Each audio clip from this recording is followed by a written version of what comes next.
आज की वीडियो में हम लोग क्या देखेंगे, बोस-आइंस्टीन तथा फर्मी-डिराक सांख्यिकी, मैक्सवेल बोस बोल्ट्जमैन सांख्यिकी के लिए सीमाएं। ठीक, मतलब इसमें क्या बोल रहा है, ठीक, बोस-आइंस्टीन, ठीक, मतलब क्या बोल रहा है ये बता रहा हूं। ठीक, आपको क्या करना है, बोस-आइंस्टीन, ठीक, बोस-आइंस्टीन, ठीक, बोस-आइंस्टीन, बोस्ट-आइंस्टीन तथा फर्मी-डिराक सांख्यिकी से दोनों को मिलाकर हमें कौन सा प्राप्त करना है, मैक्सवेल सांख्यिकी प्राप्त करना है। ठीक, ये दोनों से, इन दोनों को जब हम लोग क्या करेंगे, मिलाएंगे तो हमें ये मान प्राप्त होना चाहिए, ये बता रहा है। ठीक, इस प्रकार से हमें करना है, बता रहा है। ठीक, तो यहाँ पर देखिए, ठीक, हम लोग इसको कैसे करें कि ये हमें प्राप्त होगा वही बताना है। ठीक, तो यहाँ पर देखिए, ठीक, इस प्रकार से ई, ठीक, BE versus F D is equal to M D प्राप्त करना है, हमें एम बी प्राप्त करना है, एम बी।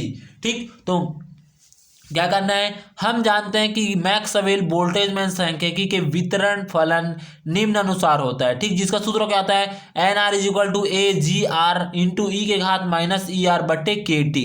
तो N R is equal to G R E के घात माइनस ई आर बट्टे में के टी हो जाएगा। ठीक, जहां पर हम लोग ए को क्या लिए, नियतांक लिए। ठीक, ये हम लोग आगे की वीडियो में आपको बता चुके हैं, ये सूत्र सिद्ध करके। ठीक, इसी सूत्र को हम लोग लिखे हैं, जहां पर ए को मान हम लोग 0 ले लिए। ठीक, 1 ले लिए। अब उसके बाद इस जी आर को हम लोग क्या लिए, इस तरफ पक्षांतर कर दिए। ठीक, कैसा हुआ है, ठीक, यहाँ पर देखिए, ठीक, इस जी आर को हम लोग इस तरफ पक्षांतर किए हैं तो ये होगा, ऐसा हुआ था। ठीक, मतलब एन आर बटे में जी आर हो जाएगा। ठीक, जी आर हो जाएगा और इज इक्वल टू यहाँ पर कब बचेगा, ई के घात माइनस ई आर बटे में के टी हो जाएगा। अब मैं इसको पलट देता हूँ। ठीक, जी आर को ऊपर में ला देता हूँ और यहाँ पर, ठीक, इसके बटे में क्या है, 1 है। ठीक, अब इन दोनों को मैं ऊपर ले जाता हूँ और इन दोनों को नीचे ला देता हूँ। ठीक, मतलब पलट दिया तो जी आर बटे में क्या हो जाएगा, एन आर हो जाएगा और ये हो जाएगा ऊपर 1 चला जाएगा और बटे में क्या जाएगा, ई के घात माइनस ई आर बटे में के टी हो जाएगा। इस तरह से मैंने इसको बदल दिया है। ठीक, तो इस तरफ से इसे हुआ है, तो यहाँ पर देखिए जी आर बटे में N R is equal to 1 अपन ई के घात माइनस ई आर बटे के टी हो जाएगा। ठीक, अब यहाँ पर क्या किया हूँ, ठीक, इसको मैंने क्या किया, इस माइनस वाले, ठीक, यहाँ पर ई के घात में माइनस है। अब जैसे कि पी, ठीक, टेन इनवर्स रहता है। ठीक, टेन इनवर्स 1/tan इनवर्स, इसी में इनवर्स को ऊपर ले जाऊंगा तो क्या जाएगा, प्लस में हो जाता है। उसी प्रकार मैं इनवर्स को क्या ऊपर ले गया तो प्लस में हो जाएगा, ई के घात ई आर बटे में के टी हो जाएगा। ठीक, यही हमें सिद्ध करके लाना है। इन दोनों को यदि जोड़ेंगे या कुछ भी करेंगे, घटाएंगे भी, तो हमें ये प्राप्त होना चाहिए, एम बी, मतलब ये सूत्र हमें प्राप्त करना है। ठीक, समीकरण 1 तो कौन सा लानेंगे, बोस-आइंस्टीन, किससे, बोस-आइंस्टीन समीकरण से। बोस-आइंस्टीन समीकरण क्या होता है हमारे पास, N R is equal to G R बटे में ए ई के घात ई आर बटे में के टी माइनस 1 होता है। ये हमारे पास बोस-आइंस्टीन समीकरण, जहां पर हम लोग क्या लेंगे, ए इज इक्वल टू 1 ले लेंगे। ठीक, ए इज इक्वल टू 1 लेंगे तो क्या आ जाएगा, यहाँ पर ये इस तरह से हो जाएगा हमारे पास। ठीक, यहाँ पर देखिए इस तरफ से यहाँ पर हो जाएगा, इस तरफ से हमारे पास हो जाएगा, तो यहाँ पर देखिए, ठीक, इस प्रकार से हमारे पास हो जाएगा, N R is equal to G R बटे में ई के घात ई आर बटे में के टी प्लस 1 हो जाएगा। ठीक, इस प्रकार से हमारे पास हो जाएगा।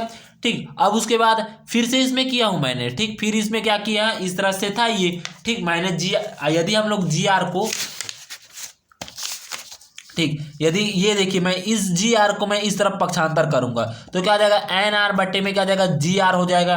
ठीक, और इज इक्वल टू 1 अपन क्या आ जाएगा, ई के घात ई आर बट्टे में के टी माइनस 1 हो जाएगा। ठीक, अब इस दोनों को मैं पलट देता हूँ। ठीक, इस दोनों को मैं ऊपर ले जाता हूँ और इन दोनों को मैं नीचे ले जाता हूँ, तो यहाँ पर क्या जाएगा, एन आर बट्टे में क्या आ जाएगा, ठीक, ये हो जाएगा, ये ऊपर चला जाएगा जी आर, तो जी आर बट्टे में क्या जाएगा, एन आर हो जाएगा, इज इक्वल टू ये 1 का जाएगा नीचे में आ जाएगा, तो ई के घात ई आर बट्टे में, ठीक, के टी और माइनस 1 बटे में क्या आ जाएगा, 1 आ जाएगा। ठीक, तो 1 को हम लोग लिखने की जरूरत नहीं है, तो यहाँ पर क्या आ जाएगा, 1 है। ठीक, लिखने की जरूरत नहीं है तो यहाँ पर क्या लिखे, नहीं है।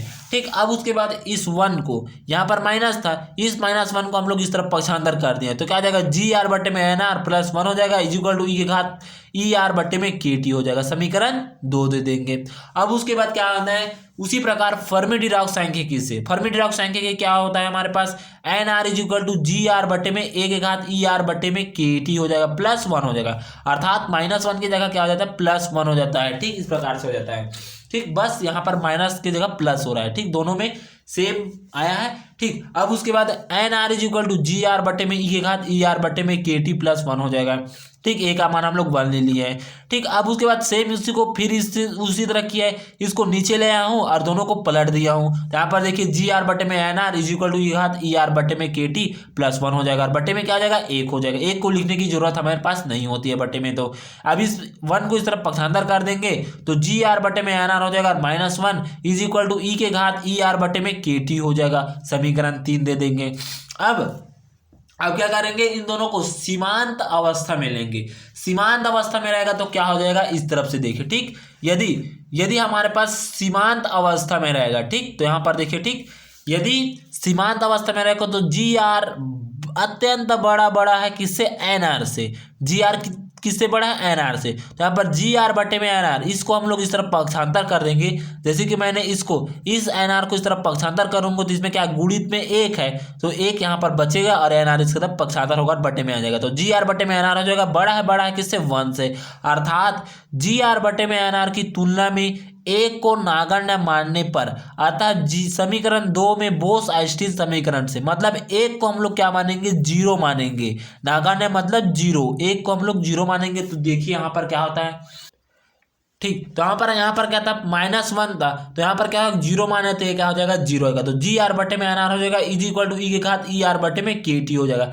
समीकरण 4 देंगे। इसी प्रकार हम लोग देखते हैं किससे, समीकरण 3 को भी उसी प्रकार लेंगे एन। ठीक, वहां पर क्या था, +1 था, तो यहाँ पर +1 था तो उसको हम लोग क्या मान लिए, जीरो मान लिए। ठीक, तो वहां पर प्लस की जगह जीरो हो गया और ये जी आर बटे में N R is equal to E के घात ई आर बटे में के टी हो जाएगा। समीकरण 5 हो जाएगा।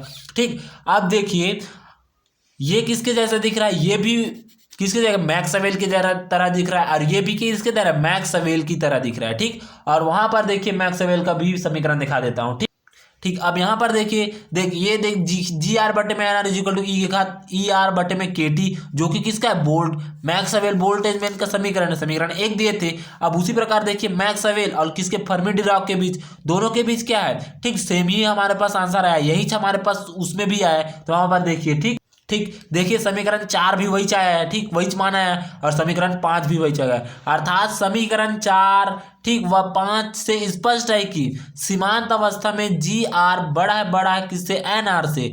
तो बीई तथा एफ डी मतलब बोस आइंस्टीन तथा फर्मी डिराक सांख्यिकी से मैक्सवेल बोस आइंस्टीन ठीक बोल्टेजमैन सांख्यिकी में परिवर्तित हो सकता है। ठीक, मतलब दोनों में परिवर्तित हो सकता है। इस तरह से यहाँ पर हमने सिद्ध करके लाना है यहाँ तक से। ठीक, धन्यवाद।